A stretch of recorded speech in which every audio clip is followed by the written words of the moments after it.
In conversation with C Vijayakumar, MD and CEO of HCL Tech. Needs no introduction. CVK, great having you. Thanks for joining in. Yeah, good morning, Neeraj. What's the chatter like, CVK? I've been talking to every exporting firm about how the India chatter is strong, but if the Western world is going through a slowdown, can large Indian exporters withstand that? What's your sense?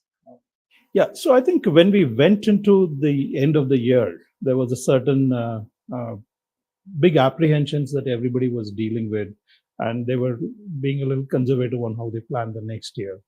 But as we came into the new year, I think a couple of things have happened, which has helped a lot of businesses kind of recalibrate a little bit. Especially the winter in Europe has been much warmer, so the energy crisis probably is a little more moderated. The second thing is with China, I think opening up, I think that's also kind of giving the global businesses a little more hope of what they can achieve. I mean, of course, there are ongoing challenges of inflation in most major economies, but these were two additional factors which were also driving a certain thinking. I see a little more positivity than what we saw in end of December. That's what you do. Yes. Okay. And what about conversations out here? Because the promenade is packed with Indian firms. Your pavilion is right next to the India lounge as well. How has the conversation been with global leaders? Yeah, I think India presence is very strong, and it's always last 3-4 years. Before COVID, it was good, but in May it had really kind of picked up a lot, India presence, and this time it's all coming together very nicely. What Indian government, CII, all of them have done is just bring the whole India message a lot more cohesively across the government, across the corporate sector, all of that. So I think it's resonating well. I think some of the big sessions in the Congress also kind of showcased India as not just talent is something which was well known to the world, but I think as an innovation agenda, what India can bring to the global companies, even the different countries, what we can do, I think it's a revelation. I think we are bringing together the India message much more authoritatively, likely what we deserve. Yeah, not that the software business needed this, to be honest, because you guys have been doing well. Now, the question, CVK, is that if there was a demand shift to IT services in a major way post-COVID, the conversations between people who look at IT versus people who are doing the work are very, very disparate. And I would love to understand what your thought process is. Do you reckon that this multi-year shift towards digitization means that even if there is a soft quarter, it lasts probably for a quarter or two at best? Yes, I think, because of the inflation concerns and all that, there may be a little moderation in the discretionary spend, little moderation. I do believe the core programs that the customers are working on, they continue to be very important for them, and they continue to invest in those programs. There could be something on the periphery which is not so important, which might see some moderation. And that's exactly what we saw in the December quarter and maybe in this quarter as well. But the core spend is intact. And then there is a whole new priority which is emerging to see how can we help customers to become more efficient, bring more automation, bring more AI. All of that is the center of the conversation. So I think the pipeline continues to be good, and I feel very positive about the outlook for the industry. Actually, you said some softness seen in the third quarter. Your third quarter was bang on. If anything, there's a belief that what if the fourth quarter is obviously will not be as strong as the third quarter, or what if there could be? I think, Neeraj, see, we were growing at 5% sequentially, pretty much all the quarters in the past 6 quarters. So from there, 2.2% services is a moderation, and product, of course, was expected to do very well because of the seasonality. I think, and it has to be interpreted in that context, I guess. Okay. So how do you see both of these behaving for 2023 as a calendar? Because I heard you mention that there could be some softness, not in the core, but in the ancillary pieces. So could that softness be prolonged, or would it last for a couple of quarters? And if there is softness, how much of an impact will it have on overall growth for your company? Yeah, we haven't really completed the full planning, but our expectation is it might be a short-term phenomenon, and the full year should look good. Okay. Now, you'd stated in December that there's about $120 billion of vendor consolidation opportunity in the next 2.5 years from boutique and struggling players. Now, I hear the niche players say that the demand for their services is really growing because companies are wanting vertical specialists as well. So, is there a dichotomy here, or am I misunderstanding something? No, I think like for us, we have strong horizontal capabilities and industry specialization.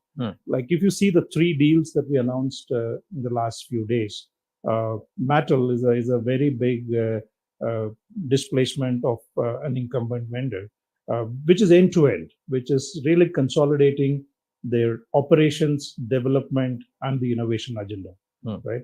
And similarly, Office Depot is another deal that we signed, which is again consolidating multiple vendors, right? And State Farm is another big deal that we announced, which is really helping them become much more efficient.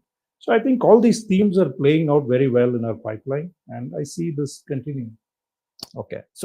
But it's not that. So a good player will essentially win the deals, whether it's Absolutely, vendor consolidation absolutely. or niche. Yes, you reckon? because we do have very strong industry capabilities, whether it is financial services or manufacturing, life sciences. We have solutions for these industries, and that really helps contextualize the horizontal offerings to the respective industries.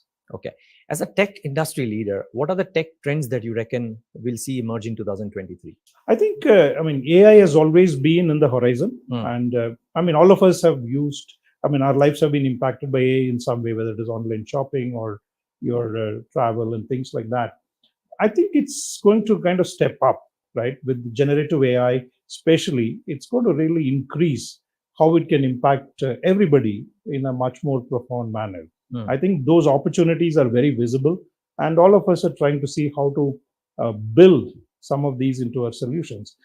It's not that we have not been doing, but now the focus on that is going to be much more. Okay. Now, no conversation, I reckon, is complete without talking about the topic of talent, right? The overarching belief is that now that the startup world, Microsoft yesterday gave an announcement about laying off some employees as well. Others have done that. And in India, startup world is doing that as well. You reckon the talent crunch and the costs associated with that crunch, which was I'm not saying it was at a peak, but if it was at a peak, is it coming off disproportionately in 2023 to your eyes? As you can see, our attrition significantly dropped in the last quarter. Our LTM attrition came down significantly. And even the talent costs are also moderating. They are. I think that's one.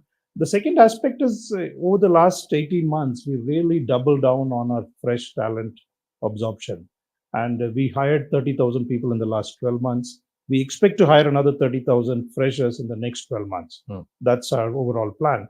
And freshers from different categories. One is, of course, fresh graduate engineers, but we also have a program called Tech Bees, where we bring in very bright students who completed 12th standard and put them through a boot camp. And then they get into the professional careers while pursuing their full-time graduate, part-time graduate programs. So I think that program, we already have 8,000 people whom we have brought in over the last 3 years. In fact, the first batch is already completing their graduation. I think that's a very, very potent talent base. And they come with so much energy. They want to make a difference.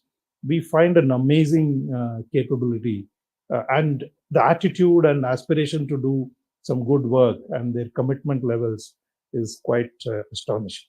This is bad news for mid-level laterals, right? No, I think we need all. We need all, right? We need no, the thrill that they had in able to bargain, swap jobs at will. It might come down a little bit. I think as an industry also, we cannot be pursuing that all the time. I know there was a demand spike and there was a little bit of euphoria, but I think now we are back to somewhat, I wouldn't say completely, but a lot lesser than what it was.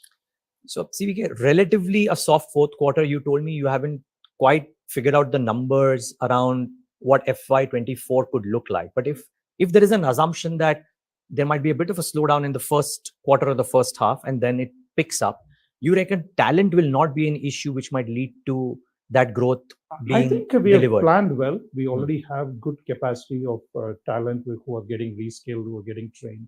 I think they will definitely help us fulfill some of the demand. And of course, our whole talent model is also getting so much more robust as we kind of continue to scale. So I think it will help us.